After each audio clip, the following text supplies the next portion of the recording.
Bonjour à toutes et à tous et merci de nous rejoindre. Florine Péris, qui m'accompagne, animera cette session en notant vos questions sur le chat. J'ai le grand plaisir, l'honneur également d'accueillir le professeur Dr Patricia Osterstierle. Bonjour Patricia, Bonjour. merci d'être avec nous. Patricia, vous êtes titulaire d'une chaire de littérature française de l'Université de la Sarre. Vous y avez occupé les postes de vice-présidente également, en charge de la stratégie. Vous y avez occupé le poste de vice-présidente en charge de l'Europe et de la culture. Et vous avez été aussi vice-présidente puis présidente de l'Université franco-allemande. Vous êtes membre du conseil d'administration de la Fondation pour la coopération culturelle franco-allemande, membre du conseil académique de l'Académie européenne Osterhaus et de l'Académie de Berlin.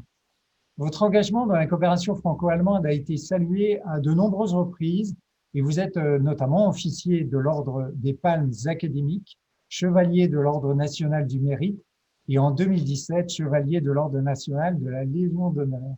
Oui. Félicitations. Vous avez fait des études en langue et littérature romane ainsi qu'en littérature comparée et publié de nombreux articles sur la littérature française entre Moyen-Âge et modernité. Notamment un article sur Notre-Dame de Paris dans le Village global, la théorie médiatique de Victor Hugo, qui est paru dans la Revue des Deux Mondes en 2002. Alors, vous allez nous parler d'un thème qui vous est cher, Notre-Dame de Paris, à l'épreuve du lycée, en l'occurrence pour cette session. Notre-Dame de Paris est un mythe grâce à Victor Hugo, qui l'a placé au cœur de son grand roman. Selon vous, Victor Hugo, comme Viollet-le-Duc, étaient des rêveurs. Je l'ai entendu lors d'une interview que vous avez donnée pour France Culture.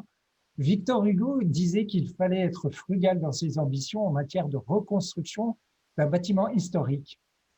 C'est intéressant dans le contexte actuel, mais Victor Hugo était animé d'un imaginaire qu'il va progressivement mettre en acte. Cet imaginaire va l'amener à créer cette flèche, ces personnages que l'on connaît dans la Notre-Dame. Vous comparez la révolution amenée par l'ère de Gutenberg avec la révolution numérique que nous vivons actuellement et qui a été amplifiée largement par la crise du Covid. Chère Patricia, je vous laisse la parole et je suis vraiment très content que vous soyez parmi nous ce soir. Cher Jean-Jacques, merci beaucoup. Je suis très heureuse de vous retrouver en Israël et c'est formidable. Je suis aussi très heureuse de parler ici dans ce cadre merveilleux d'un colloque mondial. Merci pour l'invitation.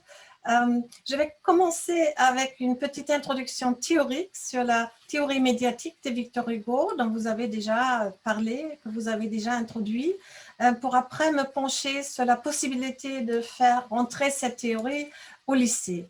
Je vais partager l'écran avec vous maintenant parce que j'ai préparé une PowerPoint.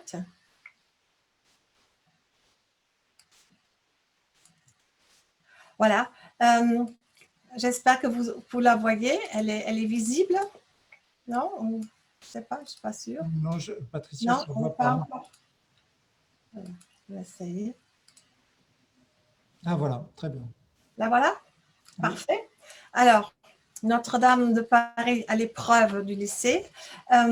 L'incendie de Notre-Dame de Paris en 2019 a touché les cœurs du monde entier. Une émotion planétaire à la hauteur du symbole touché. Pourquoi est-ce qu'il s'agit d'un symbole de la France et de notre culture européenne? C'est grâce à Victor Hugo, qui a créé ce mythe dans son roman Notre-Dame de Paris, paru en 1832. Tout en y réveillant le Paris médiéval, il a donné à la ville un centre imaginaire qu'elle ne devait pas oublier. Grâce à la force suggestive de son roman, il a centré la ville et ainsi a véritablement fondé le mythe de Paris. À l'époque de Victor Hugo, la vieille reine des cathédrales, comme l'a décrit Victor Hugo, était marquée par de multiples destructions, oubliées et délaissées. Mais avec Victor Hugo, Notre-Dame entre dans un mythe artistique qui devient derechef un mythe collectif. C'est Hugo qui a donné au Paris moderne, qui n'en avait pas, un centre imaginaire. La littérature est capable de créer des mythes collectifs qui n'en Et le roman Notre-Dame de Paris en est un bel exemple. On le voit aussi, par exemple, pour Le ventre de Paris de Zola, pour les Halles, ou bien Aragon pour Le paysan de Paris, pour les passages de Paris. Et donc, c'est formidable et je crois ça, on peut l'enseigner aussi à l'école, que c'est les auteurs qui créent des mythes des villes. Et Victor Hugo a créé le mythe de Notre-Dame de Paris. La réception des œuvres de Victor Hugo, plus que celle de tout autre auteur, a toujours fait la part belle à la transcription pour d'autres médias, films, opéras, bandes dessinées et récemment la comédie musicale. On peut se demander si cette réception médiatique productive n'est pas inhérente à l'œuvre même de Hugo et si sa théorie médiatique n'a pas anticipé les structures modernes de la société de communication. On peut s'approcher de ce mythe en classe par plusieurs voies. Je crois que ça peut intéresser les étudiants, bien sûr, on connaît, les élèves, on connaît bien Quasimodo et Esmeralda de Walt Disney, mais là, c'est une autre approche et qui est fort intéressant parce que c'est notre ère médiatique à laquelle on participe en ce moment même dans ce colloque mondial. Dès 1827, à l'âge de 25 ans, Hugo place dans sa célèbre préface de Cromwell sa définition programmatique de la littérature et de la poésie sous le signe du romantisme. Selon Hugo, l'imitation de la vie en littérature devait englober la totalité de la vie dans la multitude de ses contradictions. C'est dans cette complexité qui rapproche les extrêmes que Hugo voit les potentialités de la poésie moderne. Il voulait fixer dans un miroir de concentration l'image condensée d'une réalité complexe. On voit très bien quand on pense à Quasimodo, par exemple, que c'est vraiment un personnage vu dans un miroir de concentration. Et c'est le roman qui devient une nouvelle forme de représentation intégrale de la vie. Notre-Dame de Paris, véritablement accomplissement poétique de la préface, est un drame de la ville de Paris, publié sous la forme de roman. Le passé tardif de la ville, avec la cathédrale Notre-Dame en son cœur, est restauré dans sa totalité de vie. Hugo évoque le passé médiéval tardif de la ville, au moment où le Paris médiéval se trouve déjà au seuil de la Renaissance. En 1496, la campagne du roi de France en Italie devait déboucher sur la découverte du nouveau monde de la Renaissance, qui rayonne déjà dans l'Italie du XVe siècle. Dans la perspective de l'époque, la cathédrale est le témoin d'un passé devenu illisible et d'un mépris pour le gothique, la norme estique en vigueur, qui, au nom du classicisme, méprise l'ouvrage gothique médiéval, est alors revue de manière radicale. Hugo reconstruit dans son roman le monde médiéval imaginaire autour de la vieille cathédrale gothique disparue au XIXe siècle de la conscience populaire. Personne ne faisait plus attention à Notre-Dame de Paris. C'était pas du tout un lieu où on allait. C'était une cathédrale délaissée d'un goût gothique auquel personne ne s'intéressait plus. Et alors vint Victor Hugo. Ce profond changement paradigmatique entre Moyen-Âge et Renaissance est évoqué sous le signe d'une théorie médiatique au livre 5 du roman, dans un chapitre ajouté à la 8e édition de 1833. Dans le chapitre « Ceci tuera cela », le drame de la ville se révèle être le drame d'un changement paradigmatique entre l'architecture et le livre imprimé, qui devient désormais, sous la Renaissance, le véritable vecteur de l'idée que la société se fait d'elle-même. La théorie médiatique développée ici par Victor Hugo est extraordinairement nouvelle et profonde et toujours d'une étonnante actualité en notre temps qui semble de nouveau se préparer à un nouveau saut. L'abandon de l'ère de Gutenberg. Pour l'hermétique archidiacre Frollo, l'Église est un lieu de lisibilité caché à laquelle il veut initier ses visiteurs. Je vous ferai lire l'une après l'autre les lettres de marbre et de l'alphabet, les pages de granit du livre. Pourtant, dans sa réflexion, son regard se détache de l'ouvrage lisible qu'est l'Église pour se poser sur un livre imprimé placé près de lui, et il se lance alors dans une prophétie énigmatique. Ceci tuera cela. Dans le chapitre suivant, Hugo explique sa propre théorie sur le changement paradigmatique entre la pierre et le livre. La nouvelle ère de Gutenberg, l'ère du livre imprimé, signe l'avènement d'une nouvelle phase de l'histoire de la culture humaine, causant la perte d'une époque remontant à la nuit des temps.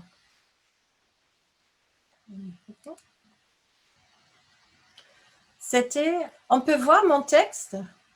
Vous pouvez voir le texte? Ça fonctionne? Vous entendez? Oui, Oui? moi, je vois le texte, parfait. oui, très bien. Ah, très bien. C'était pressentiment de la pensée humaine, en changeant de forme, allait changer de mode d'expression, que l'idée capitale de chaque génération ne s'écrirait plus qu'avec la même matière et de la même façon, que le livre de pierre, si solide et si durable, allait faire place au livre de papier, plus solide et plus durable encore. Sous ce rapport, la vague formule de l'archidiacre avait un second sens. Elle signifiait qu'un art allait détrôner un autre art. Elle voulait dire l'imprimerie tuera l'architecture. L'obscure prophétie de Frollo trouve ainsi une formulation théorique qui met en avant la relativité de la transmission médiatique. En lisant l'idée capitale de chaque génération ne s'écrirait plus avec la même matière et de la même façon, il semble que cette vision contienne déjà notre monde médiatique virtuel. Pour Hugo, l'architecture est principalement un art social, l'expression inconsciente des modes de vie de la société. Notre-Dame de Paris est ici un paradigme parce que dans cette cathédrale, aux architectes sans nom, les siècles et les générations se manifestent dans leurs différentes expériences historiques. Avec la découverte de l'imprimerie, le ton humain, le mode de vie et son expression changent du tout au tout. L'architecture perd sa lisibilité au moment même où le livre imprimé devient le lieu paradigmatique de la lisibilité. L'invention de l'imprimerie est le plus grand événement de l'histoire. C'est la révolution mère, c'est le mode d'expression de l'humanité qui se renouvelle totalement. C'est la pensée humaine qui dépouille une forme et en revêt une autre. C'est le complet et définitif changement de peau de ce serpent symbolique qui, depuis Adam, représente l'intelligence. Avec l'imprimerie débutent véritablement les temps modernes. Le temps accéléré des temps modernes et leur révolution sociale. La nouvelle sphère inaugurée par l'imprimerie est la sphère de la conscience et de la liberté, et donc la sphère de l'individualité capable de créer, selon Hugo, une métropole de la pensée universelle. Aujourd'hui, à l'ère post-Gutenberg, il semble que le village global ait pris la place d'une métropole de la pensée universelle. Hugo a analysé avec grande lucidité les conséquences de l'imprimerie et a en quelque sorte anticipé théoriquement les structures d'interconnexion illimitées offertes par Internet. Il me semble qu'il serait intéressant d'étudier cet aspect du roman de Victor Hugo en classe. Le chapitre Ceci tuera cela est très complexe, mais on pourrait aussi se servir de la comédie musicale Notre-Dame de Paris pour s'approcher du sujet. Donc, Notre-Dame de Paris à l'épreuve du lycée. On pourrait peut-être commencer avec ce regard de Frollo qui regarde par la fenêtre, en ouvrant la fenêtre de la cellule. Frollo désigna du doigt l'immense l'église de Notre-Dame. L'archidiacre considéra quelque temps en silence le gigantesque édifice, puis, étendant avec un soupir sa main droite vers le livre imprimé qui était ouvert sur sa table et sa main gauche vers Notre-Dame, en promenant un triste regard du livre à l'église. Hélas, dit-il, ceci tuera cela. Ceci tuera cela. On pourrait peut-être au lycée se poser la question, comment est-ce que ceci pourrait tuer cela? Pourquoi est-ce qu'une église peut tuer le livre? Quel est le sens de cette idée? Et on pourrait ajouter ou continuer avec l'idée que la presse tuera, la presse de Gutenberg tuera l'Église et l'imprimerie tuera l'architecture. La Bible de Pierre est remplacée par la Bible de papier. Et à ça, on pourrait évoquer cela aussi à l'aide de la presse de Gutenberg. On pourrait travailler sur la presse de Gutenberg, cette formidable invention par rapport justement au livre de Pierre à la cathédrale. Et Victor Hugo désigne tout un parcours de l'écriture dans la pierre. Et c'est fort intéressant et je crois qu'on peut travailler à l'aide des images avec les enfants. On peut leur expliquer comment Hugo imagine un alphabet de pierre. Il dit ce fut d'abord alphabet. On plantait une pierre debout et c'était une lettre. Et chaque lettre était un hiéroglyphe, reposait un groupe d'idées comme le chapiteau sur la colonne. Alors, on peut montrer par exemple la pierre levée des Celtes. Après, il dit, plus tard, on fit des mots. On supposera la pierre à la pierre. On accoupla ces syllabes de granit, le verbe essaya quelques combinaisons. Et après, on peut travailler sur, par exemple, les dolmens et les cromlechs celtes qui ont l'air presque comme un alphabet, comme l'imagine Victor Hugo. Évidemment, c'est une magnifique imagination, très poétique, mais justement, on peut travailler avec les enfants là-dessus, je crois.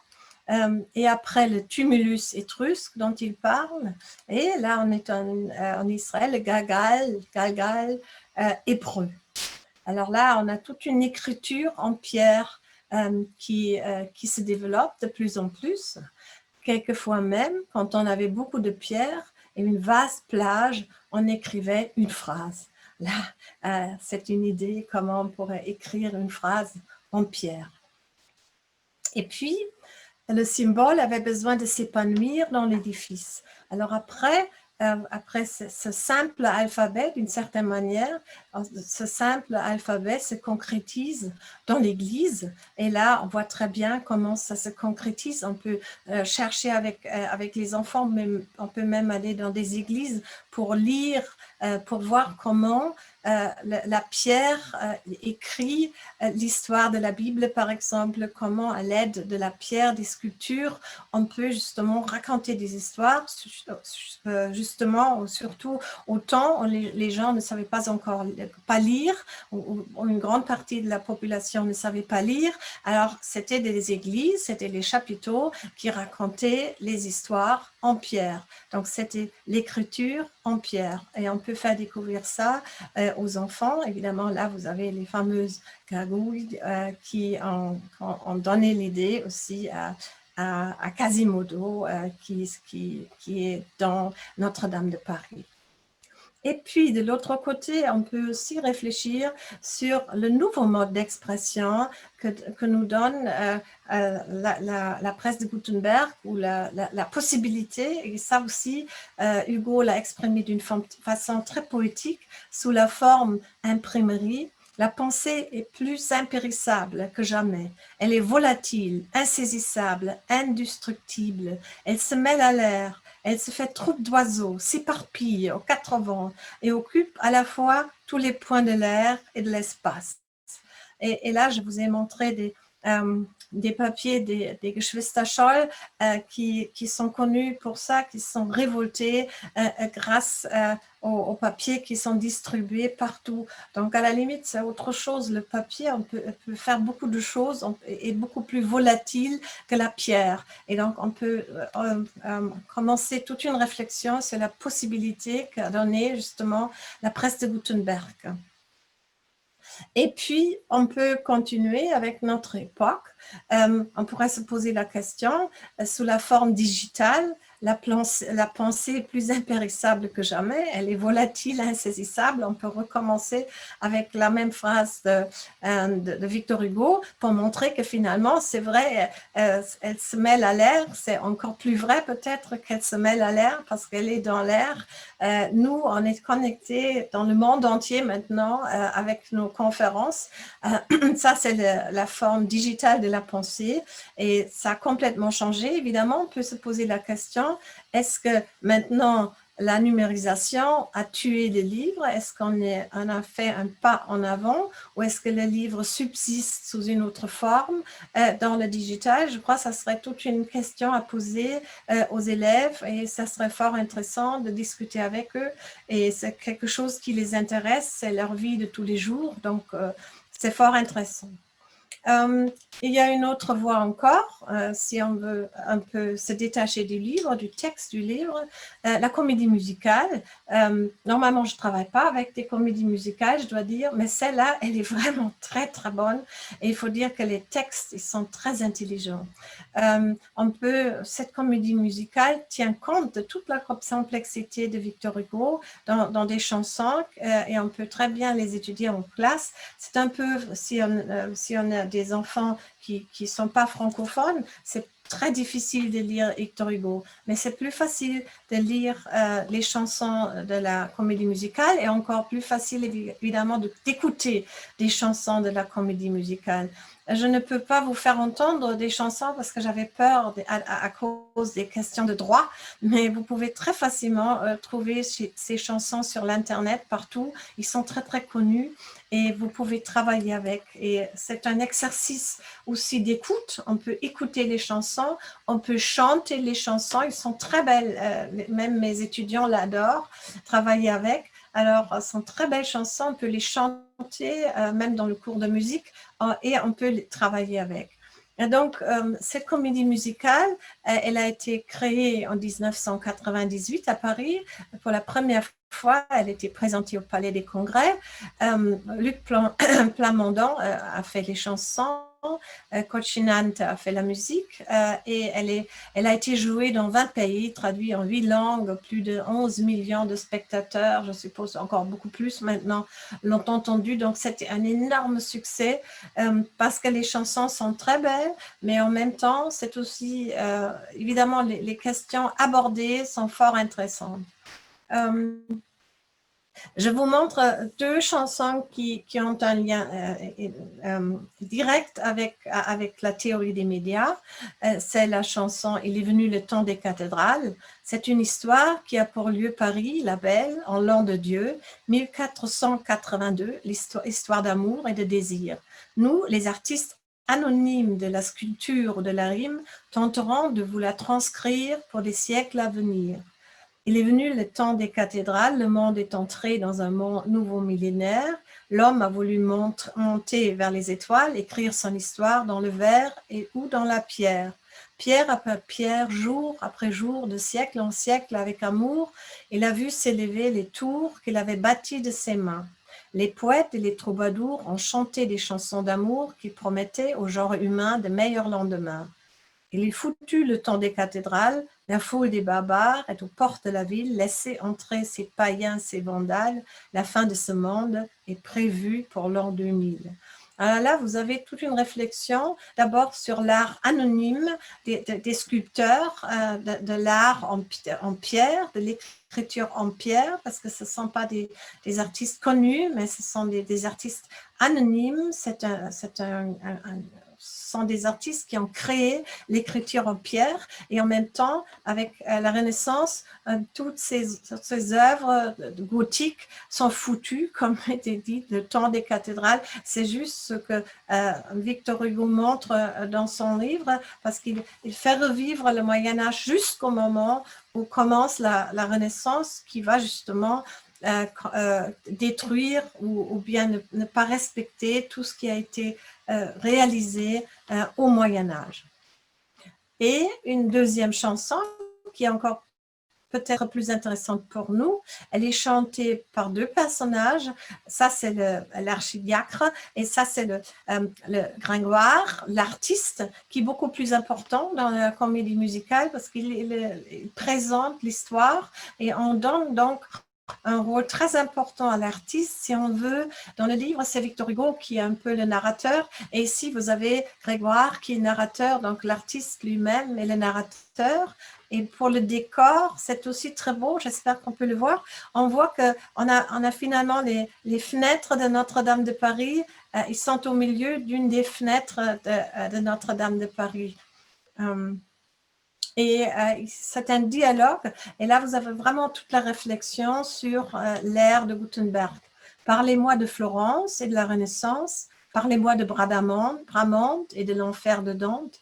À Florence, on raconte que la Terre serait ronde et qu'il y aurait un autre continent, ce monde. Des bateaux sont partis déjà sur l'océan pour y chercher la porte de la route des Indes.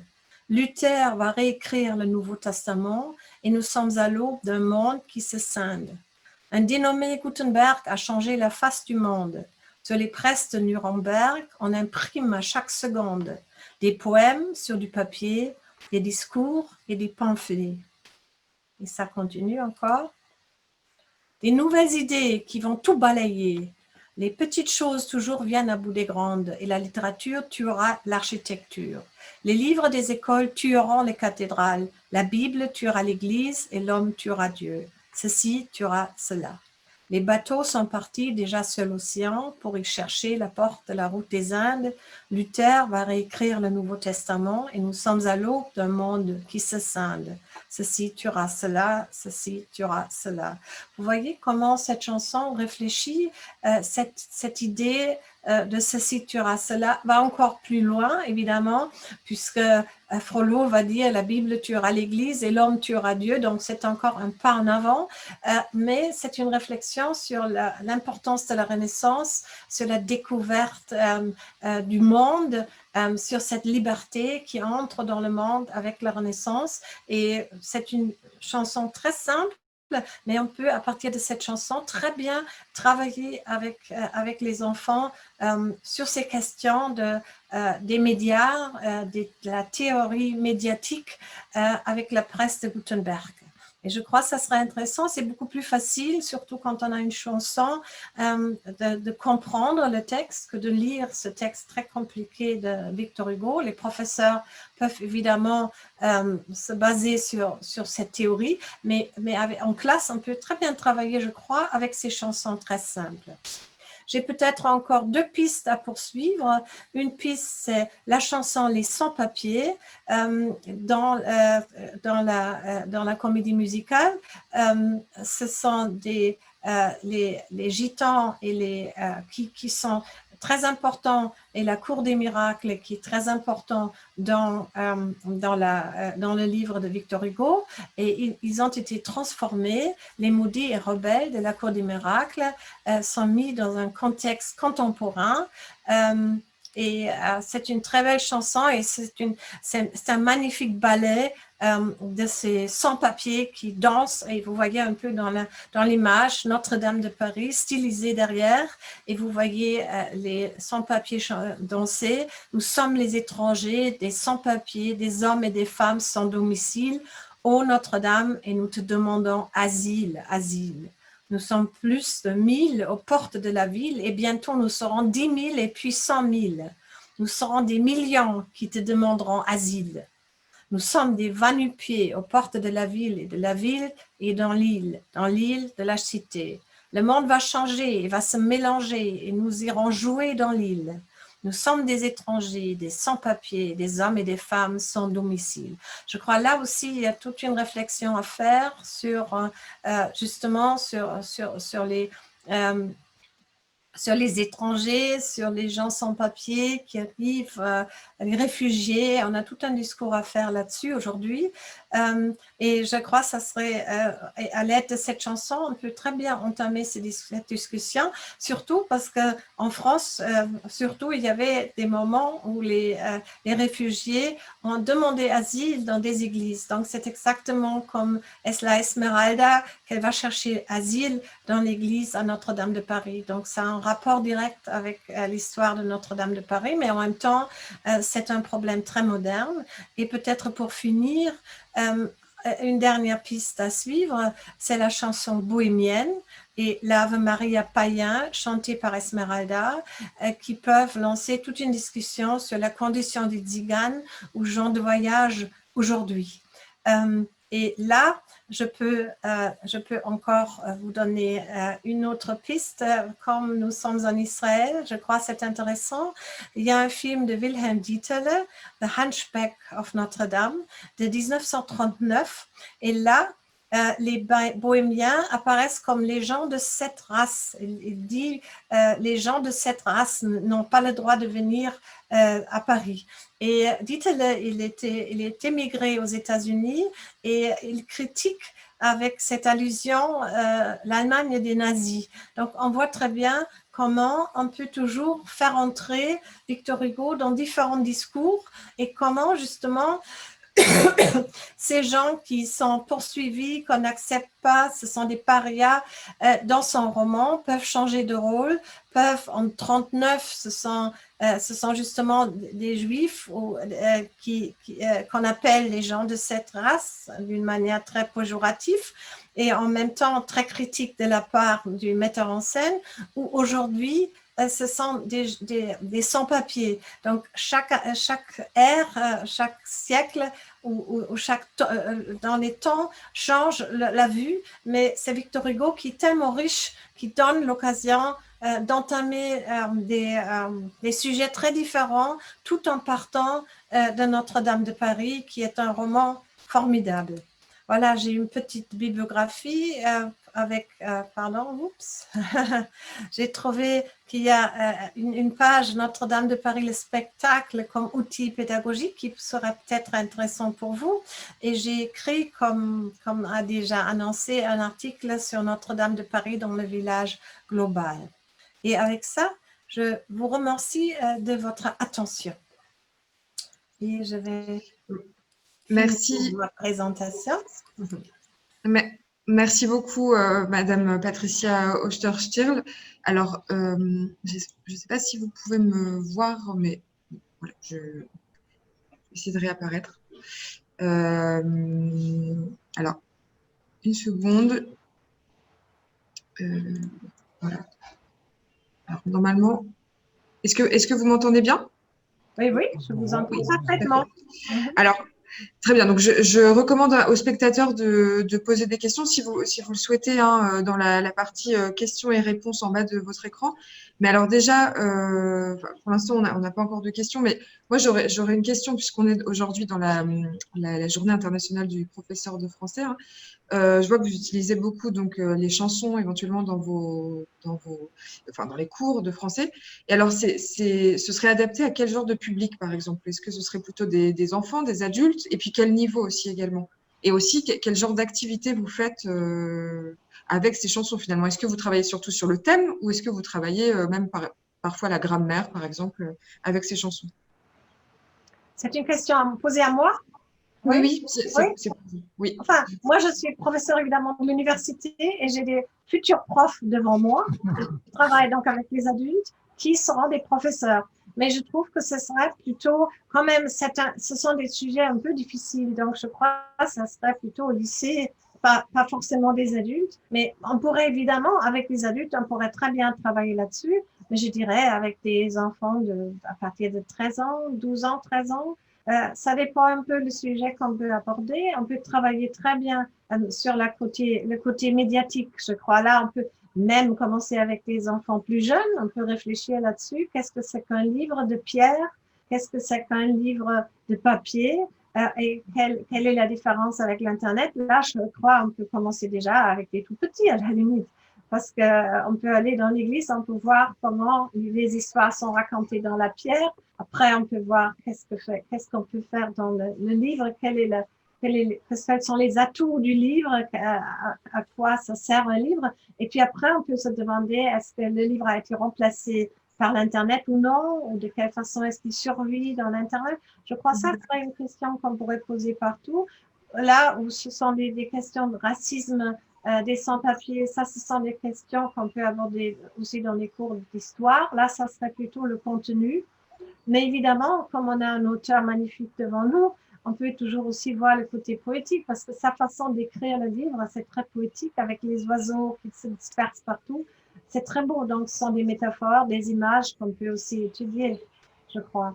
Et les films, il y a énormément de films sur Notre-Dame de Paris, bien sûr. Mais je trouve que ce film, surtout avec l'incroyable Charles Laughton comme Quasimodo, c'est formidable. Il est terrible, il est formidable. Évidemment, il y a tout un… Là, j'avais 20 minutes, donc j'avais pas assez de temps pour parler de tout. Il est très intéressant de travailler évidemment sur le beau et le laid. Et là, chez Victor Hugo, qui est très important dans son idée de miroir de concentration, on a ce personnage de Quasimodo qui est très laid, mais qui a une beauté d'âme. Donc là aussi, on peut travailler là-dessus, là, sur l'extérieur. Est-ce qu'il faut juger par l'extérieur ou plutôt par l'intérieur? Alors que la Esmeralda, elle est d'une beauté sublime, mais elle est un peu superficielle. Elle ne comprend pas à quel point Quasimodo l'aime, mais elle ne voit que Phébus, mais Phébus, il n'est rien, il est que d'or, c'est tout, il est complètement nul. Alors, elle adore quelqu'un qui est complètement nul, alors qu'il a la richesse à côté d'elle. Donc, ça aussi, ce sont des choses qu'on pourrait aborder en classe, je crois, parce que tout le monde connaît aussi le Walt Disney. Donc, là, ça serait une approche on peut faire une approche de Paris, c'est-à-dire la description de Paris. Il y a un chapitre magnifique, Paris à vol d'oiseau, où on a vraiment une description de Paris au 19e siècle qui est magnifique.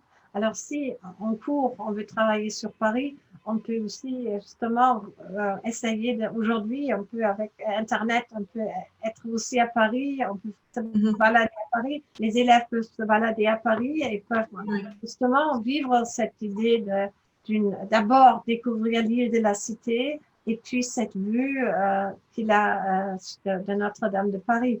Donc, il y a une quantité de sujets. Il y a plein de possibilités. Il y a énormément de possibilités. Là, j'ai choisi ce côté médiatique parce que c'est peut-être le plus actuel en ce moment. D'accord. Très bien. Merci beaucoup. Jean-Jacques, je vous laisse la parole. Je voudrais tout d'abord remercier infiniment Patricia d'avoir pris le temps de nous expliquer en détail, je dirais, tous ces travaux que je ne connaissais pas. Enfin, j'ai évidemment regardé ce que vous avez fait sur Internet, mais je ne le connaissais pas dans le détail puisqu'on se connaissait plutôt dans le cadre de l'Université franco-allemande. Donc, merci beaucoup pour tout ça. Alors, le sujet est pour moi très intéressant en tant que directeur de l'Institut français d'Israël parce qu'on l'a traité sous différents aspects, évidemment moins sous l'angle didactique, et on a travaillé récemment en franco-israélien dans le cadre d'une coopération sur les aspects éthiques. Et je sais les aspects éthiques de la reconstruction. Ça, je sais que ce sont des points qui vous intéressent également. Et le dernier volet qui est plus là pour un jeune public, mais pas que d'ailleurs, je pense que vous connaissez en réalité virtuelle le travail qu'a fait Ubisoft, d'ailleurs juste avant que Notre-Dame ne brûle. En fait, ils sont allés, ils ont filmé, ils ont toutes ces images-là qui sont maintenant des images importantes, hein, et ils ont fait ce film en réalité virtuelle que l'on a projeté ici à l'Institut français avec des casques. Donc voilà, donc les aspects éthiques me semblent importants. Ce que j'ai aimé aussi, c'est ce que vous disiez dans cette émission de radio, où vous parliez de frugalité de la reconstruction, de l'imaginaire aussi, hein, c'est-à-dire de voir un peu comment un architecte, comment un écrivain comme Victor Hugo veut représenter finalement un bâtiment de ce type-là. Donc, c'est tous ces aspects-là qui m'ont vraiment beaucoup plu. En tout cas, merci beaucoup. Et puis après, la connexion entre vous l'avez dit, hein, entre ce que l'on peut écrire à travers des pierres et ce que l'on écrit avec des livres. Et ça, je pense que c'est extrêmement parlant. Et pour la jeunesse, évidemment, c'est évidemment des sujets que l'on pourra réutiliser. Alors, je ne sais pas si Florine l'a dit, mais simplement, on a enregistré, donc on a un site web, hein, qui va servir de support à l'ensemble des contributions, et donc ce sera accessible, et on va garder évidemment ce site web comme source de contributions et d'échanges entre les professeurs de français du monde entier. Très bien, formidable. Voilà, je ne sais pas si sur les questions d'éthique ou d'autres sujets, vous voulez rajouter quelque chose. Je crois que l'éthique, c'est très important dans Victor Hugo. C'est un grand humaniste et son œuvre est incroyable. Justement, dans tous les aspects éthiques aussi, je crois que c'est très important. Et bon, l'Église, ça c'est la reconstruction de l'Église, c'est vraiment très intéressant parce que lui, il s'est préoccupé beaucoup de cette Église qui était vraiment délaissée, oubliée, Et c'est lui qui l'a mis au centre de nouveau. Et il n'aimait pas du tout violer le duc, qui avait fait beaucoup de reconstruction. Enfin, violer le duc, c'est vraiment quelqu'un qui, moi je dis quelquefois violer l'Église, parce qu'il a quand même réalisé ses propres idées, violer le duc. Et évidemment, là maintenant, toute cette question sur la flèche, et là, évidemment, la flèche n'était pas là au début, c'était uniquement la reconstruction après. Donc, c'est toute une question maintenant, et je suppose que vous avez entamé cette discussion autour de quelque chose qui n'a pas été là à l'origine, qui fait partie de la restauration et qui sera reconstruit ou pas maintenant. Donc, ça, c'est toute une autre question, mais je crois que c'est comme Victor Hugo qui a commencé avec cet imaginaire de l'Église, qui a commencé avec une reconstruction imaginaire d'une Église qui a été après reconstruite véritablement et qui est maintenant au cœur du monde entier, et ce qui est extraordinaire, parce qu'il faut s'imaginer que c'est grâce à une œuvre littéraire qu'elle s'est devenue aussi connue. Moi, une fois, j'ai vu un film, un petit garçon américain qui est sur un bateau, qui regarde Notre-Dame de Paris et qui dit « Ah, on a reconstruit Notre-Dame de Paris de Walt Disney. » Oui, c'est ça. Donc, c'est le monde à l'envers qui croit une sorte de petit Disneyland, alors que c'était l'inverse. Donc, c'est vraiment une histoire extraordinaire pour montrer à quel point la littérature a de l'impact sur le monde entier, finalement. L'importance de la littérature pour l'imaginaire collectif. Si on veut défendre la littérature, c'est ça qu'il faut dire. Vous parliez aussi dans cette émission des personnages aussi sur Notre-Dame qui sortent de cet imaginaire, justement. Ah, je suis mal connectée. Oui, enfin, oui, j'avais pas compris à un certain moment, mais c'est sûr, c'est les gargouilles qui sont là et qui sortent en réalité de l'imaginaire dans la réalité avec le Quasimodo, oui, bien sûr. Hein? Oui. Et ce choix finalement qui a été pris de reconstruire à l'identique, qu'est-ce que vous en pensez? Comment vous le voyez? Mais moi, je le trouve bien. J'avoue, je suis assez conservatrice. Et j'aurais pas aimé d'avoir quelque chose de très moderne là-dedans. J'avoue que je suis assez contente qu'on n'a pas qu'on n'a pas décidé de mettre quelque chose de moderne pour montrer que ça a été reconstruit. Mais là, je suis conservatrice. Et vous? Vous-même, Moi, j'ai la même position que vous. Hein. Je suis vraiment sur une reconstruction à l'identique, autant que faire se peut, hein, parce que j'imagine que quand j'ai appris un peu le nombre de forêts qu'il fallait finalement pour reconstruire la charpente en chêne, c'est quand même assez monstrueux. C'est pas possible pratiquement. Mais chaque fois quand on vient à Paris, en ce moment, on ne peut pas venir à Paris malheureusement de l'Allemagne, mais quand on vient à Paris, on a vraiment le cœur serré quand on voit Notre-Dame de Paris. C'est terrible de le voir, toujours. Hein, toujours, on a l'impression d'un personnage blessé.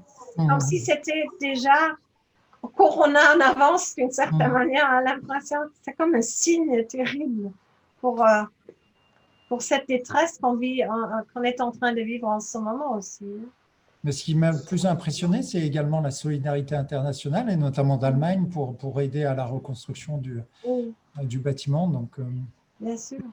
Mais je crois que le monde entier était touché à cœur par cet incendie. On va devoir terminer, mais alors terminer rapidement sur une dernière question, enfin une question qui est arrivée. Les éditoriales produisent désormais des versions, les éditeurs produisent désormais des versions simplifiées des livres classiques. Vous les trouvez utiles pour la classe de langue? Ce qu'on vous demande. Je crois que c'est dommage, mais quelquefois ça peut être utile, et bien sûr pour la classe de langue. C'est pour ça que j'accepterais aussi qu'on travaille avec les chansons de la comédie musicale, parce que c'est simplement plus facile et abordable pour les enfants. Mais je dirais qu'il faudrait quand même citer de temps en temps le texte original, juste pour des petites citations, comme je l'ai fait aussi, pour montrer comment s'exprime Victor Hugo, qu'on ait un sentiment de son langage à l'oreille, hein, la poésie de ce langage magnifique. Oui. Bah, très bien. Bah, merci beaucoup. Est-ce que Jean-Jacques voulait conclure ou Non, non, en tout cas, je trouve que c'était vraiment très inspirant très passionnant. j'ai vraiment beaucoup aimé votre intervention. Merci Patricia. Et c'est la première fois que je l'entends en dehors de France Culture, mais sur France Culture, vous étiez nombreuses, hein, je crois, il y avait plutôt des Ouais. intervenantes. Mais là, pour le coup, on vous avait pour nous, entièrement pour nous, et c'était vraiment formidable. Merci infiniment. Avec le plus Donc, grand plaisir. Merci beaucoup à vous. À merci. bientôt. Merci beaucoup, Madame Oster-Stierl, et donc à bientôt. Je rappelle juste aux spectateurs qui nous regardent que vous pouvez retrouver le programme des conférences sur notre site, donc apfisrael-event.com. Et également, le discours de clôture aura lieu ce soir à 18h, donc n'hésitez pas à y participer. Voilà. Merci beaucoup. Merci. Bonne journée. Merci à vous. Au revoir. Merci, au Au revoir. revoir.